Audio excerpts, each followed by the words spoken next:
Assalamualaikum warahmatullahi wabarakatuh. Kembali lagi dalam channel Awa Putra Betawi. Kali ini saya akan memberikan video kopi terbaru, ilmu karomah yang berfaedah, kisah sejarah Fatimah Az-Zahra, putri keempat dari anak-anak Rasulullah Shallallahu Alaihi Wasallam. Oke, pembahasan yang di sini kita akan membahas yang pertama, pembukaan topik sejarah Fatimah Az-Zahra. Kedua, kelahiran dan kehidupan keluarga. Ketiga, kesayangan ayahnya. Dan yang terakhir, keempat, catatan atau kesimpulan sejarah Fatimah Az-Zahra.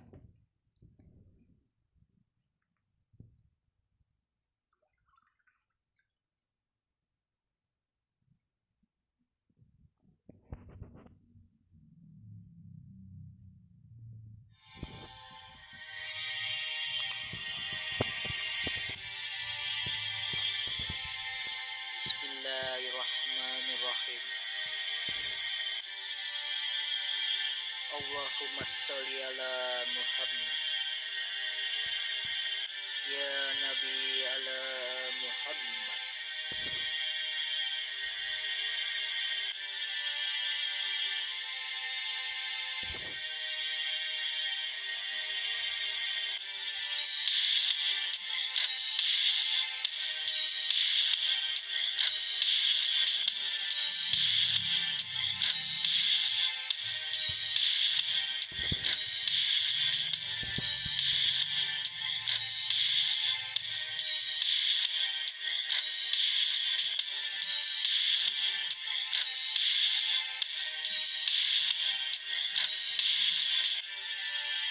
Inilah dia Fatimah Az-Zahra, putri keempat dari anak-anak Rasulullah Shallallahu Alaihi Wasallam.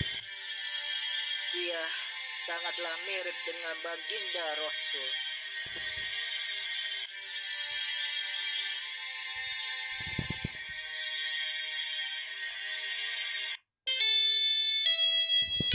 Abdullah nama ayahnya, Aminah ibundanya,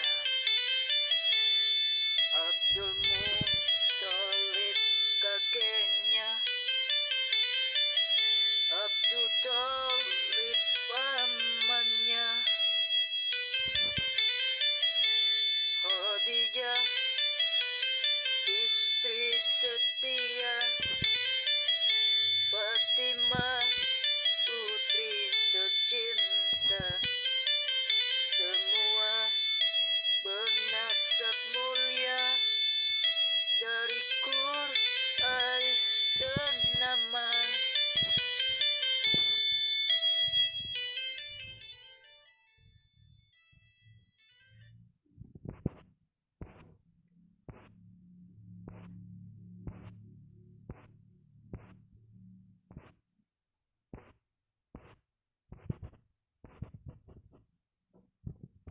Kelahiran dan kehidupan keluarga.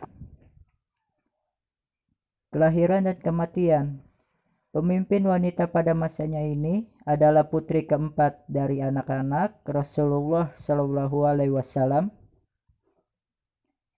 dan ibunya adalah Ummul Mukmin Khadijah binti Khuwailid. Sesungguhnya Allah Subhanahu wa taala menghendaki kelahiran Fatimah yang mendekati tahun kelima sebelum Muhammad diangkat menjadi rasul, bertepatan dengan peristiwa besar yaitu ditunjuknya Rasulullah sebagai penengah ketika terjadi perselisihan antara suku Quraisy tentang siapa yang berhak meletakkan kembali Hajar Aswad. Setelah Ka'bah diperbaharui dengan kecerdasan akalnya, baginda mampu memecahkan persoalan yang hampir menjadikan peperangan di antara kabilah-kabilah yang ada di Mekah. Kelahiran Fatimah disambut gembira oleh Rasulullah Shallallahu Alaihi Wasallam dengan memberikan nama Fatimah dan julukannya Az-Zahra, sedangkan kunyahnya adalah Ummu Abiha, ibu dari bapaknya. Ia putri yang mirip dengan ayahnya. Ia tumbuh dewasa dan ketika menginjak usia 5 tahun, terjadi peristiwa besar terhadap ayahnya, yaitu turunnya wahyu dan tugas berat yang diemban oleh ayahnya, dan ia juga menyaksikan kaum kafir melancarkan gangguan kepada ayahnya. Sampai cobaan yang berat dengan meninggal ibunya Khadijah, ia sangat pun sedih dengan kematian ibunya. Rasulullah Shallallahu Alaihi Wasallam sangat menyayangi Fatimah. Setelah Rasulullah berpergian, ia lebih dulu menemui Fatimah. Sebelum menemui istri-istrinya, Aisyah berkata, "Aku tidak melihat seseorang yang perkataannya dan pembicaranya yang menyerupai Rasulullah Shallallahu Alaihi Wasallam selain Fatimah. Jika ia datang mengunjungi Rasulullah Shallallahu Alaihi Wasallam, Rasulullah berdiri lalu menciumnya dan menyambut dengan hangat. Begitu juga sebaliknya yang diperbuat Fatimah bila Rasulullah Shallallahu Alaihi Wasallam datang mengunjunginya. Rasulullah mengungkapkan rasa cintanya kepada putrinya tatkala di atas mimbar. Sungguh Fatimah bagian dariku. Siapa yang membuatnya marah berarti membuat aku marah. Dan dalam riwayat lain disebutkan, Fatimah bagian dariku, aku merasa terganggu bila ia diganggu dan aku merasa sakit jika ia disakiti. Setelah Rasulullah SAW menjalankan haji wada dan ketika ia melihat Fatimah, baginda menemuinya dengan rahmah sambil berkata, "Selamat datang wahai putriku." Lalu baginda menyuruh duduk di samping kanannya dan membisikkan sesuatu sehingga Fatimah menangis dengan tangisan yang keras tatkala Fatimah sedih. Lalu baginda membisikkan sesuatu kepadanya yang menyebabkan Fatimah tersenyum. Tatkala Aisyah bertanya tentang apa yang dibisikkannya, lalu Fatimah menjawab, "Saya tak ingin membuka rahasia."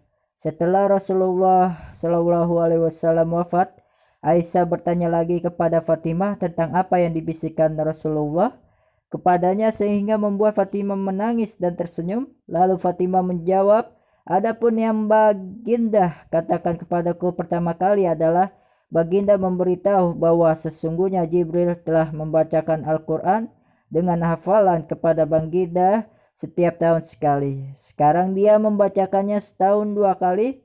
Lalu baginda berkata, sungguh aku melihat ajalku telah dekat, maka bertakwalah dan bersabarlah.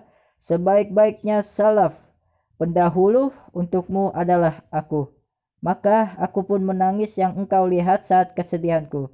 Dan saat baginda membisikkan yang kedua kali, baginda berkata, "Wahai Fatimah, apakah engkau tidak suka menjadi penghulu wanita penghuni surga? Dan engkau adalah orang pertama dari keluargaku yang akan menyusulku." Kemudian saya tertawa.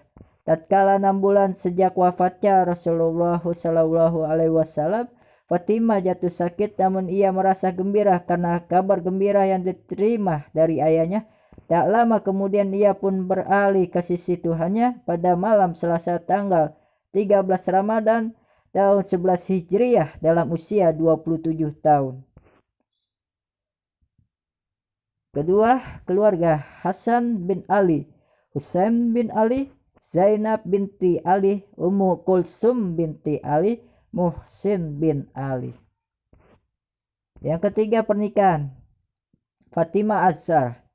Ketika usianya beranjak dewasa, Fatimah Az-Zahra dipersunting oleh salah satu sepupu sahabat sekaligus orang kepercaya Rasulullah SAW, Ali bin Abi Thalib. Pada hari itu pula para penghuni langit bergembira melihat pernikahan Ali dan Fatimah. Sungguh pernikahan yang sangat indah, dengan bermahar baju besi yang dahulu diberikan oleh Rasulullah SAW kepada Ali, kini menjadi mahar untuk anaknya. Keempat, keturunan. Dari pernikahannya dengan Ali bin Abi Thalib, Fatimah Az-Zahra memiliki 4 anak, 2 putra dan 2 putri. 2 putra yaitu Hasan dan Husain, sedangkan yang putri yaitu Zainab dan Ummu Kulsum. Hasan dan Husain sangat disayangi oleh Rasulullah SAW Sebenarnya ada satu lagi anak Fatimah Az-Zahra bernama Muhsin, tetapi Muhsin meninggal dunia karena keguguran. Poin yang ketiga, kesayangan ayahnya. Fatimah Az-Zahra tumbuh menjadi seorang gadis yang tidak hanya merupakan putri dari Rasulullah SAW, namun juga mampu menjadi salah satu orang kepercayaan ayahnya. Pada masa baginda, Fatimah Az-Zahra memiliki kepribadian yang sabar dan penyayang karena tidak pernah melihat atau dilihat lelaki yang bukan mahramnya. Rasulullah SAW seringkali menyebutkan nama Fatimah. Salah satunya adalah ketika Rasulullah pernah berkata Fatimah merupakan bidadari yang menyerupai manusia. Poin yang keempat, catatan atau kesimpulan sejarah Fatimah Az-Zahra. Syiar Alamin Nubalah karya Az-Zahabi, Al-Bidayah wa Nihayah karya Ibnu Katsir, Fathul Bari karya Ibnu Hajar, Al-Aqslani Zat al-Ma'ad karya Ibnul Qayyim Al-Zawziyah. Quraish adalah julukan bagi salah satu di antara Fir'aun atau An-Nadar. Raudatul Anwar karya Saifur Rahman Al-Mubarakfuri. Oke, itu sebuah ilmu karomah yang berfaedah hari ini. Semoga bermanfaat untuk kalian. Jangan lupa untuk like video ini, share on this video. Jika kalian suka, tinggal di share saja. Dan subscribe to our channel, Awal Putra Betawi ya. Assalamualaikum warahmatullahi wabarakatuh.